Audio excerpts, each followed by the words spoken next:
अस्सलाम वालेकुम। Class 12 chapter number 6 जिसका नाम ट्रांजिशन मेटल्स है, इसका लेक्चर नंबर 9 अभी हम स्टार्ट करेंगे। जैसे कि हम प्रीवियस लेक्चर्स के अंदर कम्प्लेक्स कंपाउंड्स के बारे में स्टडी कर चुके हैं। लेक्चर नंबर 6, 7 और 8 किस तरह से कम्प्लेक्स कंपाउंड की फॉर्मेशन होती है, देन उनमें फर्दर जो उनकी नेमिंग है वो हमने डिस्कस की, डिफरेंट टर्मिनोलॉजीज जो यूज होती हैं वो हमने डिस्कस की। आज का जो हमारा टॉपिक है वो है कलर्ड कम्प्लेक्सेस के। हमारे पास जितने भी कम्प्लेक्स कंपाउंड हैं उनमें से कुछ हमें कलर नजर आते हैं और कुछ का कोई कलर नहीं होता, तो इसकी क्या रीजन है, तो उसकी ये यहाँ पे रीजन अभी हम डिस्कस करते हैं। तो सबसे पहले हमें ये पता होना चाहिए कि जब भी कोई भी कंपाउंड हमें कलर नजर आता है तो उसकी रीजन ये होती है कि व्हाइट लाइट जब स्ट्राइक करती है इन कम्प्लेक्स कंपाउंड्स पे या कोई भी कंपाउंड है तो हमें कलर इसलिए नजर आता है कि व्हाइट लाइट में से वो कुछ लाइट को एब्जॉर्ब कर लेता है, कुछ लाइट का मतलब कुछ वेव लेंथ उस व्हाइट लाइट में से एब्जॉर्ब करता है और बाकी को रिफ्लेक्ट कर देता है। और वो कितनी लाइट एब्जॉर्ब हो रही है और उसके बाद वो कितनी लाइट रिफ्लेक्ट कर रहा है, इसकी बेस पे हमें कंपाउंड्स के डिफरेंट कलर नजर आते हैं। अब यही बात यहां लिखी गई है कि when white light passes through a complex, जब आप कम्प्लेक्स कंपाउंड में से व्हाइट लाइट को पास करोगे उसमें से सम लाइट को वो एब्जॉर्ब कर लेगा। सम लाइट मतलब सम वेव लेंथ वाली लाइट को वो एब्जॉर्ब करेगा और बाकियों को क्या कर देगा, जो रेस्ट लाइट होगी उसे क्या कर देगा, ट्रांसमिट कर देगा, रिफ्लेक्ट कर देगा। इसकी बेस पे हमें कलर नजर आते हैं। तो हमें ये तीन बातें याद करनी पड़ेंगी। जैसे अगर व्हाइट लाइट किसी कंपाउंड पे हम थ्रो करते हैं, उसमें से पास करते हैं, अगर वो सारी लाइट एब्जॉर्ब कर लेता है वो कंपाउंड, तो वो कंपाउंड हमें ब्लैक नजर आएगा। या कोई भी सब्सटेंस है उसमें अगर हम व्हाइट लाइट पास करें, अगर वो सारी लाइट को एब्जॉर्ब करता है तो वो सब्सटेंस हमें ब्लैक नजर आएगी। और अगर वो सारी लाइट एब्जॉर्ब करने की बजाय सारी लाइट को रिफ्लेक्ट कर देता है तो वो चीज हमें व्हाइट नजर आएगी। और सम लाइट अगर कोई सब्सटेंस एब्जॉर्ब कर रहा है और बाकी रिमेनिंग रिफ्लेक्ट कर रहा है तो वो हमें कंपाउंड कोई ना कोई कलर में हमें शो होगा। फॉर एग्जांपल एक कंपाउंड है वो 70% लाइट को एब्जॉर्ब कर रहा है और 30% को रिफ्लेक्ट कर रहा है, तो वो मे बी ब्लू, येलो या ग्रीन कलर उसका नजर आए। इट्स मीन कि या तो वो सारी लाइट एब्जॉर्ब ना करे, सारी लाइट ट्रांसमिट ना करे, तो तब उसका कोई ना कोई कलर हमें नजर आएगा। तो ये एंड पे तीसरा पॉइंट लिखा हुआ, इफ सम वेव लेंथ या सम लाइट आर एब्जॉर्ब तो कलर अपीयर्स, तो फिर कोई ना कोई कलर नजर आएगा। और वो कलर कौन सा होगा, रिमेनिंग कलर इज सीन, जो बाकी लाइट वो बच जाएगी वो उसका कलर नजर आएगा। उससे मतलब आप ये कह सकते हो कि जितनी वेवलेंथ की लाइट को वो एब्जॉर्ब कर रहा है और कितनी वेवलेंथ की लाइट को वो रिफ्लेक्ट कर रहा है, उसकी बेस पे हमें कोई ना कोई कलर नजर आएगा। ये आगे हम डिटेल में जाके डिस्कस करेंगे कौन सी वेवलेंथ वाला कलर अगर एब्जॉर्ब कर रहा है सब्सटेंस, हमें फिर कौन सा कलर उसका नजर आएगा। अब बेसिक केमिस्ट्री में या इसमें क्या केमिस्ट्री इन्वॉल्व है कि डिफरेंट कंपाउंड हमें कलर नजर आते हैं, वो यहाँ 2 पॉइंट्स में डिस्कस किया गया है। कि सबसे पहले हमें ये बात पता है, हमने पहले पढ़ी हुई है कि जो हमारे पास कम्प्लेक्स कंपाउंड है उनमें ट्रांजिशन मेटल्स होती हैं और ट्रांजिशन मेटल के पास क्या होते हैं, एम्प्टी या वैकेंट डी ऑर्बिटल्स होते हैं। अब जब व्हाइट लाइट थ्रो करते हैं हम किसी भी कम्प्लेक्स कंपाउंड पे, तो जो कम्प्लेक्स कंपाउंड में डी डी ट्रांजिशन होती है, जो लोअर ऑर्बिट वाले डी ऑर्बिटल्स हैं, लोअर एनर्जी वाले डी ऑर्बिटल्स हैं, वहां से इलेक्ट्रॉन एक्साइट कर जाता है हायर जो डी ऑर्बिटल है, मींस के हायर एनर्जी रखने वाले डी ऑर्बिटल। अब ये लोअर वाले कौन से होते हैं और हायर वाले कौन से होते हैं, ये अभी हम डिस्कस करेंगे। तो जब भी इलेक्ट्रॉन लोअर से हायर में जाता है, लाइट को एब्जॉर्ब करता है, स्पेसिफिक लाइट को, तो उसकी बेस पे फर्दर वो कितनी लाइट ट्रांसमिट करता है, इसकी बेस में हमें कोई ना कोई कलर नजर आएगा। और यही बेसिक रीजन है कि डी डी ट्रांजिशन की वजह से हमें कलर नजर आता है कि इलेक्ट्रॉन लोअर एनर्जी ऑर्बिट से हायर एनर्जी में शिफ्ट होता है। अब कौन से कंपाउंड है जो हमें कलर नजर आएंगे और कौन से कंपाउंड कलर नजर नहीं आएंगे, ये एग्जांपल यहां डिस्कस की गई है। जैसे कॉपर आयन है, उसके इलेक्ट्रॉनिक कॉन्फ़िगरेशन देखोगे तो ऑर्गन 3d में 9 इलेक्ट्रॉन है। अब d में 9 इलेक्ट्रॉन है, d कंप्लीटली फिल्ड नहीं है, इसलिए ये हमें कलर नजर आएगा। इट्स मीन के ऐसे जितने भी ट्रांजिशन मेटल्स हैं जिनका डी ऑर्बिटल पार्शली फिल्ड है वो हमें कलर नजर आएंगे, और जिनका completely d sub shell filled है वो हमें क्या नजर आएंगे, वो कलरलेस नजर आएंगे। जैसे कि जिंक आयन है, ये हमें कलरलेस, इसके कंपाउंड कलरलेस होते हैं।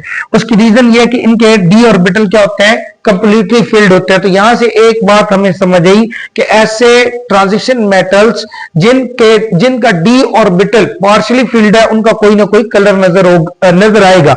अच्छा, अब ये हमें फर्दर जो डिफरेंट कंपाउंड्स हैं वो हमें कलर कैसे नजर आते हैं, इस चीज को अंडरस्टैंड करने के लिए हमें जो d ऑर्बिटल्स है उनकी शेप्स को थोड़ा सा अंडरस्टैंड करना पड़ेगा। जैसे कि सबसे पहले, क्योंकि आपको पता है d ऑर्बिटल की 5 ओरिएंटेशंस होती हैं, dxy, dyz, dxz या zx and dxz2, y square and d z square. अब ये जो हमारे पास है ना डी एक्स वाई, इसका नाम ही रिप्रेजेंट कर रहा है कि ये जो ऑर्बिटल है इसके लोब्स ये कहां प्रेजेंट होंगे, एक्स और वाई के दरमियान। इट्स मीन कि जो डी एक्स वाई है उसकी शेप कुछ यूं होगी, ये हमारे पास एक लोब इसका, और सेकंड लोब ये वाला, ये हमारे पास कौन सा, ये भी y है और ये हमारे पास x बार, ये भी हमारे पास y एक्सिस है, y बार एक्सिस। एक लोब यहां होगा और दूसरा इसका लोब वो कुछ u डिवाइड हुआ होगा। तो ये जो शेप होगी ये किसकी होगी, dxy की। सेम अब मैंने यहां y और यहां x लिखा हुआ था तो ये था dxy। अब जो मैंने एक्सिस रिप्रेजेंट किए हैं वो y और z है। अब मैंने dy z ऑर्बिटल को रिप्रेजेंट करना है तो इसके लोब कुछ यूं ड्रा होंगे दोनों के दरमियान, सेम ये लोब्स यहां ड्रा होंगे। तो अब ये कौन सी, सेम शेप यही वाली है बट एक्सिस चेंज होने की वजह से ये ऑर्बिटल हमारे पास ये dxy बन गया, ये dyz बन गया। इसी तरह से यहां एक्सिस फिर मैंने चेंज कर दिए, z और x, ये ऑर्बिटल कौन सा होगा, dxz या zx। तो ये भी ऑर्बिटल यहां आप सेंटर में ड्रा करोगे कुछ यूं, ये हमारे पास कौन से क्या बन गई, ये भी डी ऑर्बिटल हमारे पास बन गए बट ये एक्स जेड, क्योंकि यहां एक्स और जेड एक्सिस है, ये जेड एक्स या वाई जेड बन गया क्योंकि यहां जो लोब्स हैं वो कहां प्रेजेंट है, वाई और जेड के दरमियान। ये कौन सा हो गया, डी एक्स वाई, क्योंकि लोब्स कहां प्रेजेंट है, एक्स और वाई के दरमियान। अब ये d x square and y square, अब ये थे दरमियान में, एक्स और वाई के दरमियान लोब्स आ रहे थे बट ये एक्स स्क्वायर है। इट्स मीन कि एक लोब ये इस एक्स पे होगा और ये दूसरा एक्स पे। इसी तरह वाई स्क्वायर है तो यहां भी जो लोब होगा वो वाई के ऊपर होगा, इधर नीचे भी वाई के ऊपर। तो वाई एक्सिस के ऊपर लोब है दोनों, इधर भी हमारे पास एक्स एक्सिस, दोनों जो ऑर्बिटल्स के लोब्स हैं वो कहां प्रेजेंट है, किसके ऊपर, एक्स एक्सिस और वाई एक्सिस के ऊपर। अब जो आखिरी वाला है वो है डी, तो ये हमारे पास बेसिकली दोनों, ये जेड हमारे पास एक्सिस है, कौन सा एक्सिस है, जेड, और यहाँ रिंग एक होती है, ये बेसिकली रिप्रेजेंट करता है डी जेड स्क्वायर। ये हमारे पास 5 डी ऑर्बिटल्स हैं विद डिफरेंट ओरिएंटेशन। तो इनकी स्पेस के बारे में, सॉरी इनकी शेप्स के बारे में हमें आइडिया होना चाहिए ये फर्दर अंडरस्टैंड करने के लिए। अब एक फर्दर डिस्कस किया गया ऑक्टाहेड्रल कॉम्प्लेक्स की फॉर्मेशन, वो हम पहले डिस्कस भी कर चुके हैं। अगर ऑक्टाहेड्रल कॉम्प्लेक्स हो तो उनके कलर क्यों नजर आते हैं और कैसे नजर आते हैं। सबसे पहले जो ऑक्टाहेड्रल कॉम्प्लेक्सेस है उसमें आपको ये बात पता है कि 6 लिगेंड अप्रोच करते हैं सेंट्रल एटम से, बट वो जो लिगेंड्स होते हैं वो अप्रोच कहां से करते हैं, एक्स वाई और जेड एक्सिस से। एक्स वाई और जेड एक्सिस कौन कौन से, x square, y square and d z square. मतलब ये जो दोनों एक्सिस हैं यहां से लिगेंड आके अटैक करने की कोशिश करते हैं और ये किसके ऑर्बिटल्स हैं, ये ट्रांजिशन मेटल के ऑर्बिटल्स हैं। अब यहां से जब अप्रोच करते हैं तो इन दो के साथ लिगेंड की रिपल्जन क्या हो जाती है, ज्यादा हो जाती है और इनकी एनर्जी ज्यादा हो जाती है। और जो डी ऑर्बिटल्स हैं, जिन ये हमारे पास थे डी जनरेटिव ऑर्बिटल, इन सारों की एनर्जी थी सेम, बट जब लिगेंड अप्रोच करेगा तो इनकी एनर्जी नॉर्मल ग्राउंड स्टेट से थोड़ी सी ज्यादा हो जाएगी। जब लिगेंड प्रॉपर इनके साथ बॉन्ड बना लेगा तो इन दो की एनर्जी क्या हो जाएगी, ज्यादा हो जाएगी और इन तीन की एनर्जी क्या हो जाएगी, कम हो जाएगी। उसकी रीजन भी है कि जो ऑक्टाहेड्रल के केसेस में हमारे पास जो लिगेंड्स हैं वो अप्रोच कहां से करेंगे, इन एक्सिस से, और ये है, ये हमारे पास है ऑन द एक्सिस और ये बिटवीन द एक्सिस है। तो on the axis x y और जी एक्सिस वाली साइड से लिगेंड अटैक करेगा जिसकी वजह से इनकी एनर्जी क्या हो जाएगी, ज्यादा और इनकी एनर्जी कम हो जाएगी, यही बात यहां लिखी है। causing splitting of d orbital into two states, two state में d ऑर्बिटल डिवाइड हो जाएंगे जब लिगेंड अप्रोच करेगा। अगर लिगेंड x y और z से अप्रोच करेगा तो फिर इसका मतलब directly at the ligand, point directly at the ligand. Ligand कहां से अप्रोच कर रहा है? डायरेक्टली एक्सिस के ऊपर से, और फिर इस वजह से रिपल्जन क्रिएट हो जाएगी किन के दरमियान? ये जो ऑर्बिटल्स हैं d x square y square d z square, इनकी रिपल्जन और जो लिगेंड है उनकी रिपल्जन ज्यादा हो जाएगी, जिसकी वजह से इनकी एनर्जी क्या हो जाएगी? ज्यादा हो जाएगी as compared to d x y d y z d x z, इनसे एनर्जी इनकी ज्यादा हो जाएगी। और ये टू फर्दर आप कह सकते हो एनर्जी लेवल्स में डिवाइड हो गए। और अगर जो ये जो दोनों ऑर्बिटल्स हैं इनको फिर आप क्या कहोगे? ईजी, ये इनका नाम है। ईजी ऐसे ऑर्बिटल हैं जिनकी एनर्जी हाई होगी, और T2G ऐसे ऑर्बिटल्स होंगे जिनकी एनर्जी क्या होगी? कम होगी, लो एनर्जी वाले। और वो कौन से होंगे? D x y d y z और ये डी एक्स वाई।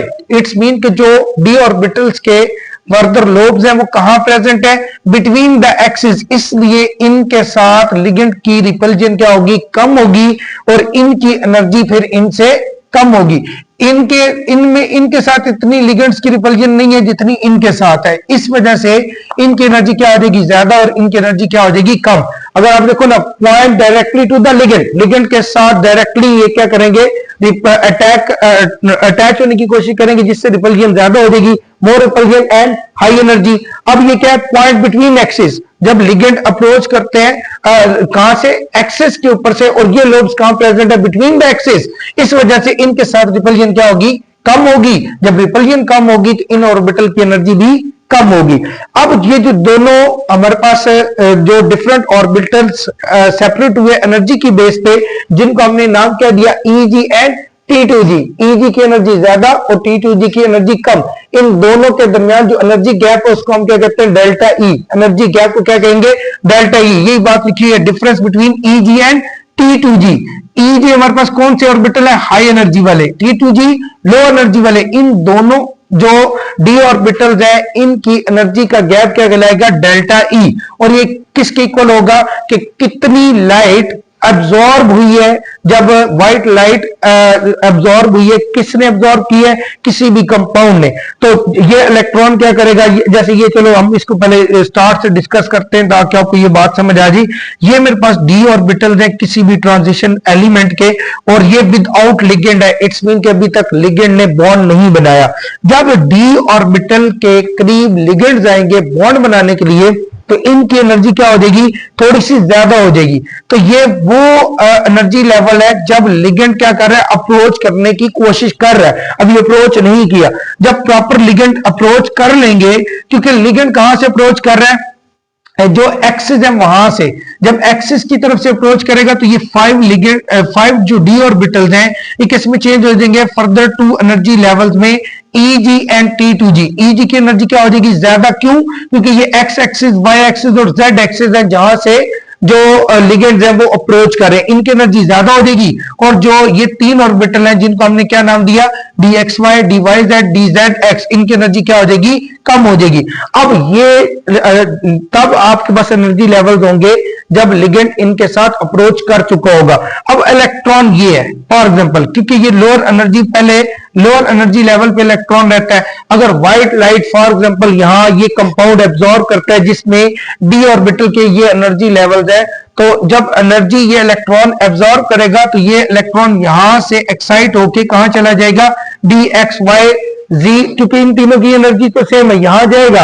और जब जहां जाएगा उसके बाद ये कितनी एनर्जी इसने एब्जॉर्ब की उसकी बेस पे ये फर्दर इनका गैप डिसाइड होता है। और ये यहां से हायर एनर्जी लेवल में जब जाएगा तो वापस ये एनर्जी को एमिट भी करेगा, जिसकी बेस पे हमारे पास ये जो भी कंपाउंड है उसका कोई ना कोई कलर नजर आएगा, क्योंकि ये लाइट को एमिट करेगा। कुछ लाइट को एब्जॉर्ब करेगा और कुछ लाइट को ये क्या कर देगा? एमिट कर देगा। अच्छा, ये जो मैं आपको एनर्जी गैप बता रहा हूं कि किस तरह से इलेक्ट्रॉन यहां से एक्साइट करके यहां जाएगा, इसको आप ये जो एनर्जी जो ये हमारे पास डी ऑर्बिटल है ये कैसे स्प्लिट हुए, इसको आप क्या कहते हो? डी स्प्लिटिंग कहते हैं, जो कि हमने यहां डिस्कस की थी।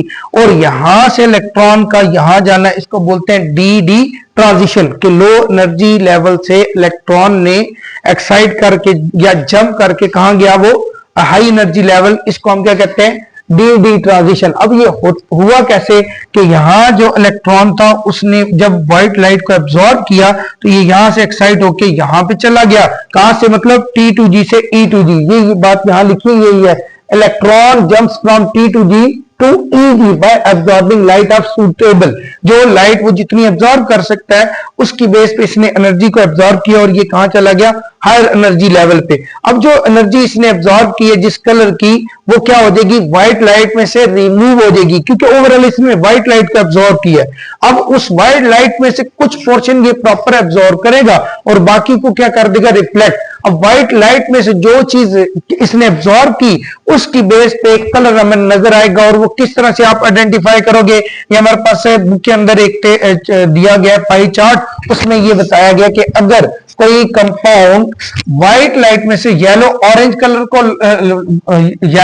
कलर की लाइट को एब्जॉर्ब करेगा तो वो हमें नजर कैसे आएगा, वो ब्लू वायलेट नजर आएगा। अगर ऑरेंज को एब्जॉर्ब करेगा तो वो हमें ब्लू नजर आएगा। अगर रेड ऑरेंज को एब्जॉर्ब करेगा तो ब्लू ग्रीन हमें नजर आएगा। अगर रेड को एब्जॉर्ब करेगा तो ग्रीन नजर आएगा। रेड वायलेट एब्जॉर्ब करेगा तो येलो ग्रीन नजर आएगा।